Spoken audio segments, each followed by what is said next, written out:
Friends, welcome to Ziptalk. We are towards the end of the chapter, that is we are discussing the last concept, that is regarding the corrosion. Okay, corrosion ஓட இந்த chapter முடிஞ்சிச்சு. corrosion ல இருந்து பாத்தீங்கன்னா alloys ல இருந்து உங்களுக்கு question நிறைய டைம் வந்திருக்கு and methods of prevention of corrosion 2 marks கேட்டிருக்காங்க. அப்புறம் மத்த MCQs எல்லாமே இந்த observation ல இருந்து கேட்பாங்க, case studyக்கு இந்த activity. இத தாண்டி corrosion ல வேற எதுவும் கேட்க வாய்ப்பில்லை. So please revise the notes. Okay, so you have to revise the notes so that you can recollect the exact points which you can write in your exam. So if you want this colorful handwritten notes, it is available in our Telegram channel.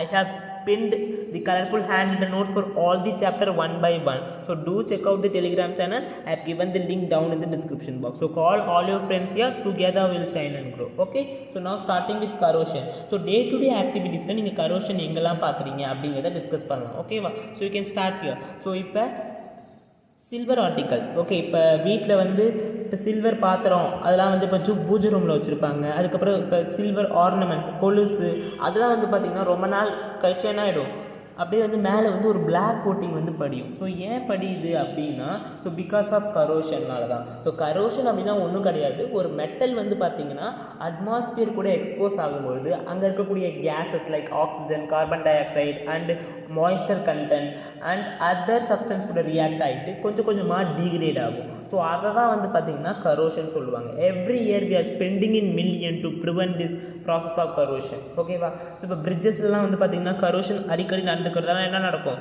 So bridges it loses its strength. So to prevent that we have to spend much of our money. Similarly car, நிறைய vehicles corrosion நடக்காம பார்க்கிறதுக்கு we are doing much thing. Okay, so we are spending in million every year. Okay, so that is given in your first chapter. corrosion first chapter ல இருக்கு. first chapter பார்க்கலனா உங்களுக்கு எதுவுமே புரியாது. மற்ற 3 சாப்டருமே கெமிஸ்ட்ரியில first chapter பார்க்காம புரியாது. So please complete the first chapter before you go into any chapter in chemistry. Okay, so first chapter complete பண்ணியாச்சு.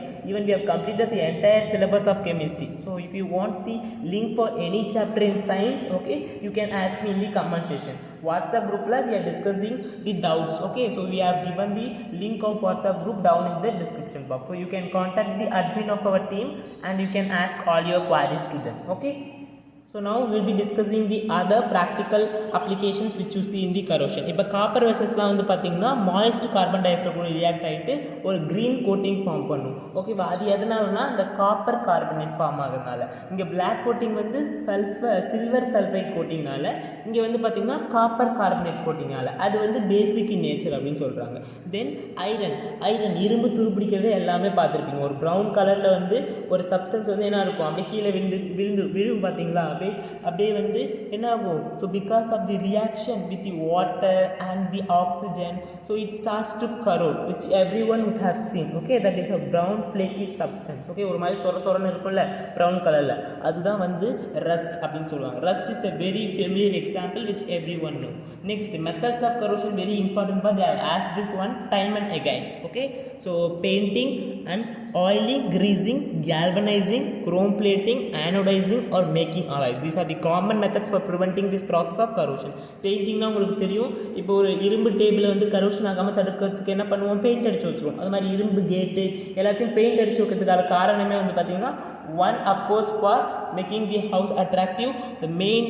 The science behind that one is to prevent the process of corrosion. Then அது மாதிரி oiling, greasing இதெல்லாம் வண்டியில் பண்ணுவோம்ல, oiling, greasing, கேல்வனைசிங்லாம் பார்த்தீங்கன்னா அந்த மெட்டலில் குரோமை வச்சு code பண்ணிடணும். அதே மாதிரி குரோம் பிளேட்டிங்கும் அப்படி தான், குரோமியம் வச்சு பிளேட் பண்ணுவீங்க. ஆனோடைசிங்கில் you have to plate it with aluminium. ஓகேவா? you are going to cover the surface of the metal with the particular other metal. Okay, கேல்வனைசிங்கில் என்ன பண்ணுவீங்க, ஜிங்கை வச்சு கோட் பண்ணணும். குரோமியம் பிளேட்டிங்கில் குரோமியம் வச்சு என்ன பண்ணுவீங்க, கவர் பண்ணிடுவீங்க. ஆனோடைசிங்கில் அலுமினியம் வச்சு என்ன பண்ணுவீங்கன்னா ஒரு மெட்டலை கவர் பண்ணி விட்டுறணும். ஏன்னா இது என்ன பண்ணுன்னா அட்மாஸ்பியர் கூட எக்ஸ்போஸ் ஆகும். உள்ளே இருக்கக்கூடிய மெட்டல் எக்ஸ்போஸ் ஆகாமல் இது பாதுகாத்துரும். ஓகேவா? ஸோ அதுதான் the principle behind this. So they ask you regarding galvanizing, you have to write regarding the what? So the zinc layer. ஓகேவா? that you are going to coat it over the metal surface. So chrome plating la chromium so ஆனோடைசிங்கில் என்ன பண்ண போகிறீங்க, aluminium வந்து code பண்ண போகிறீங்க. அலாய்ஸை பற்றி தான் நம்ம இப்போ பின்னாடி பார்க்க போகிறோம். அலாய்ஸ் அப்படின்னா என்னங்கிறது, ஓகேவா? So alloying is a very good method which improves the properties of a metal. So that is what we will be discussing. எப்படி வந்து அது properties how it will increase அப்படிங்கிறத you can see here. இப்போ so alloying is a very good method which improves the properties of metal. Okay, you can see that it's a very good example which is given here. இப்போ pure iron வந்து பார்த்தீங்கன்னா ஒரு பியூராக இருக்கக்கூடிய ஒரு இரும்பு வந்து எப்படி இருக்கும், ரொம்ப ஸ்டாஃபாக இருக்குமா. ஸோ அதனால் அதை ஈஸியாக நம்மளால் ஸ்ட்ரெஸ் பண்ண முடியும். ஆனால் இதையே நீங்கள் அதை கார்பன் கூட வந்து மிக்ஸ் பண்ணிங்க அப்படின்னா ஹார்ட் ஆகிடும். when it becomes mixed with the carbon it becomes hard. Okay, அதே மாதிரி இப்போ அந்த ஐரன் கூட if you are mixing with nickel, chromium, we will be getting something called as stainless steel. அது வந்து பார்த்தீங்கன்னா ரொம்ப ஹார்டாக இருக்கும், அது ரஸ்ட்டும் ஆகாது. ஸோ இந்த மாதிரி ஒரு மெட்டலை இன்னொரு மெட்டல் கூட சேர்ந்து மிக்ஸ் பண்ணுறோம்ல, அந்த ப்ராசஸை தான் அலாயிங் அப்படின்னு சொல்கிறோம். ஓகேவா? ஸோ பியூர் ஐரன் வந்து பார்த்திங்கன்னா சாஃப்டாக இருக்குது, ஈஸியாக ஸ்ட்ரெஸ் பண்ணிடலாம். அதை ஹார்ட் ஆக்கிறதுக்கு கார்பன் ஆட் பண்ணுறோம். ஸோ இந்த மாதிரி பண்ணக்கூடிய ப்ராசஸ் தான் அலாயிங்னு சொல்லுவோம். அப்போ நம்மளுக்கு ஏதோ வந்து ஒரு ஸ்பெஷல் ப்ராப்பர்ட்டி கிடைக்குது. ஓகேவா? So alloy is a homogeneous mixture of two metal or more metals or a metal and a non-metal. Okay, so இங்கே வந்து பார்த்தீங்கன்னா எது ரெண்டு மெட்டல் மட்டும் மிக்ஸ் பண்ணியிருப்பாங்க, இல்லைனா ரெண்டுக்கும் மேற்பட்ட நிறைய மெட்டல்ஸ் வந்து மிக்ஸ் பண்ணி வச்சுருப்பாங்க. அந்த ஹோமோஜினியஸ் மிக்சர் தான் என்னன்னு சொல்லுவாங்கன்னா அலாய் அப்படின்னு சொல்லுவாங்க. இல்லை சில டைம்லாம் மெட்டலையும் நான் மெட்டலையும் சேர்ந்து கூட மிக்ஸ் பண்ணுவாங்க. Example you can see here. Okay, so homogeneous mixture அப்படின்னா என்னென்னா யூனிஃபார்மாக மிக்ஸ் ஆகிருக்கும். ஓகேவா? So that is what known as homogeneous mixture. So எப்படி அலாய் ப்ரிப்பேர் பண்ணுறதுனா, ஸோ எந்த மெட்டல் வந்து நீங்கள் எந்த மெட்டல் கூட மிக்ஸ் பண்ண போகிறீங்களோ அதை வந்து என்ன பண்ணணும்னா ஃபஸ்ட்டு வந்து மெல்ட் பண்ணிடணும். Okay, so the primary metal will be first melted, then other elements has to be dissolve, then அதை கூல் பண்ணிங்கன்னா உங்களுக்கு அலாய் கிடச்சிடும். ஓகேவா? So this is what the methods for preparation of the alloy. Okay, then at last you are going to discuss about pure gold. Okay, so pure gold வந்து பார்த்தீங்கன்னா 24 கேரட்னு சொல்லுவாங்க. ரொம்ப சாஃப்டாக இருக்கும், அதை வச்சு ஜுவல்லரி மேக் பண்ண முடியாது. So when it is allied with silver R copper it becomes hard. அதை வச்சு தான் நம்மளால ஜுவல்லரிஸ் மேக் பண்ண முடியும். ஸோ இந்தியாவில் வந்து we are having 22 carat gold. ஓகேவா? ஸோ அப்படின்னா என்ன அர்த்தம், 22 பார்ட் வந்து பியூர் கோல்டு, மிச்சம் 2 பார்ட் வந்து காப்பர் ஆட் பண்ணிப்பாங்க, இல்லைனா சில்வர் ஆட் பண்ணிப்பாங்க. அதை தான் இங்கே சொல்லியிருக்காங்க. ஸோ அதர் இம்பார்ட்டன்ட் நாலேஜ்லேருந்து எம்சிக்கு வரும். ஸோ நோட் பண்ணிக்கோங்க. அமல்கம். ஸோ அமல்கமில் வந்து பார்த்தீங்கன்னா ஒரு மெட்டல் வந்து மெர்க்குரியாக இருக்கும், இன்னொன்று வந்து வேறு என்ன வேணால் இருக்கலாம். ஓகேவா? So electrical conductance and the melting point of an alloy is less than the pure metal. So நம்ம யூஸ் பண்ணக்கூடிய 2 பியூர் மெட்டல் விட இந்த அலாய்க்கு வந்து பார்த்தீங்கன்னா மெல்டிங் பாயிண்ட் வந்து ரொம்ப கம்மியாக இருக்கும், அதே சமயம் எலக்ட்ரிக்கல் கண்டக்டிவிட்டியும் கம்மியாக தான் இருக்கும். ஸோ அமல்கமோட ப்ராக்டிக்கல் யூஸை வந்து நீங்கள் தெரிஞ்சுட்டு வந்து கமெண்ட் செக்ஷனில் சொல்கிறீங்க. That is a homework question for you. What is amalgam? Okay, அமல்கமில் வந்து அந்த அலாயில் ஒரு மெட்டல் வந்து மெர்க்குரியாக இருக்கும், இன்னொன்று என்ன வேணா இருக்கும். So you should note one common thing which you have noticed. Okay, that is should be discussed in the WhatsApp group also. Okay, so you should come and discuss that in the WhatsApp group and you should say the answer in the comment section also.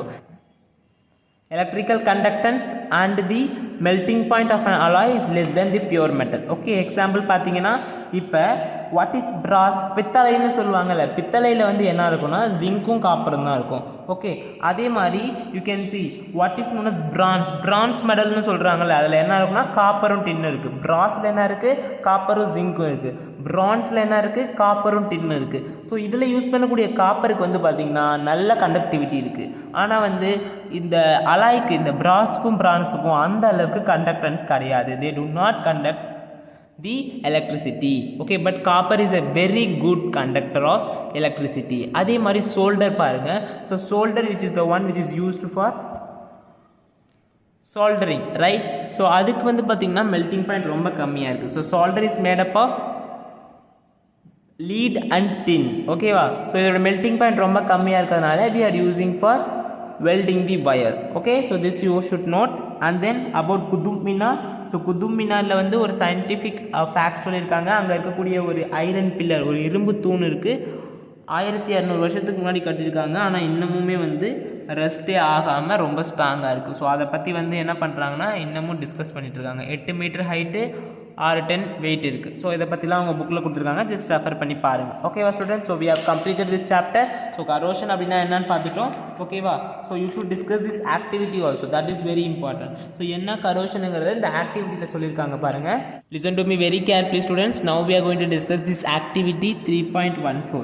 அதுக்கு 3 test tube எடுத்துக்கணும். அப்புறம் வந்து இரும்பு ஆணி எடுத்துக்க போகிறோம், iron nails. ஓகேவா? So to understand the process of corrosion. So first test டியூப்பில் என்ன பண்ண போகிறோன்னா, I am going to add normal water. So water add பண்ணிவிட்டு இந்த இரும்பு நெயிலாம் போட்டு மூடி வச்சிடுறேன், கார்க் போட்டு. அண்ட் சிமிலர்லி இதில் என்ன ஆட் பண்ண போகிறோன்னா, I am going to add boiled water. Boiled water add பண்ணிவிட்டு, ஏன்னா பாயில்டு வாட்டரில் வந்து ஆக்சிஜனே இருக்காது. The availability of dissolved oxygen is very less in the boiled water. Then I will be adding oil. So ஆயிலை add பண்ணுவேன். So ஆயிலும் வாட்டரும் மிக்ஸ் ஆகாது, அதனால் மேலே படிஞ்சிடும் அப்படியே இந்த ஆயில். அதுக்கப்புறம் 3வது டெஸ்ட் டியூப்பில் என்ன ஆட் பண்ணுறேன்னா, so I am going to add anhydrous calcium chloride. Anhydrous calcium chloride என்ன பண்ணுன்னா, it will absorb all the moisture content. So ஏரில் இருக்கிறது, அந்த டெஸ்ட் டியூப்பில் இருக்கக்கூடிய மாய்ஸ்டர் கண்டென்ட் எல்லாத்தையும் அப்சர்வ் பண்ணிவிட்டு அயன் கிட்ட போகவே விடாத மாதிரி தடுத்துடும், இந்த ஆணி கிட்ட போகவே விடாது. ஸோ அதுதான் வந்து தேர்ட் டெஸ்ட் டியூப்பில் இருக்குது. ஸோ ஒரு 4-5 நாள் கழித்து வந்து நீங்கள் என்ன பண்ணணும், உங்களோட ரிசல்ட்டை பார்க்கணும். ஸோ ஃபஸ்ட்டு டெஸ்ட் டியூப்பில் என்ன நடந்திருக்கு, செகண்ட் டெஸ்ட் டியூப்பில் என்ன இருக்குது, தேர்ட் டெஸ்ட் டியூப்பில் என்ன நடந்திருக்குன்னு பார்க்கணும். ஸோ ஃபஸ்ட்டு டியூப்பில் மட்டும்தான் வந்து பார்த்தீங்கன்னா ரஸ்டிங் நடந்திருக்கும். ஓகேவா? ஏன்னா இது வாட்டர் கூடயும் ஏர் கூடயும் எக்ஸ்போஸ் ஆகிருக்கு. செகண்ட் டெஸ்ட் டியூப்பில், டெஸ்ட் டியூப் நம்பர் பியில் வந்து there is no rest because இங்கே வந்து என்ன கிடையாது. So we don't have availability of oxygen or air. Okay, இந்த ஆயில் லேயர் என்ன பண்ணுன்னா, it does not allow the air to mix with the water. Similarly you have this boiled water. இந்த boiled waterல என்ன கிடையாது, there is no dissolved oxygen. அப்போ nothing to react with the iron nail. So there is no rusting. Okay, and similarly இங்கே anhydrous calcium chloride என்ன பண்ணுன்னா, எல்லாத்தையும் observe பண்ணிடும். So அப்போ அங்கேயும் வந்து பார்த்தீங்கன்னா, so you will not be getting the rusting. So this is the activity which you should know. So regarding your case study. Okay, so do discuss this activity with your friends also. Okay, so you have to recollect the concept again and again so that you will be able to recollect in your exam. I hope you understood this point what I am trying to say. So do spread the message about our channel to your friends also. We will be discussing the next topic, that is about the carbon and its compound.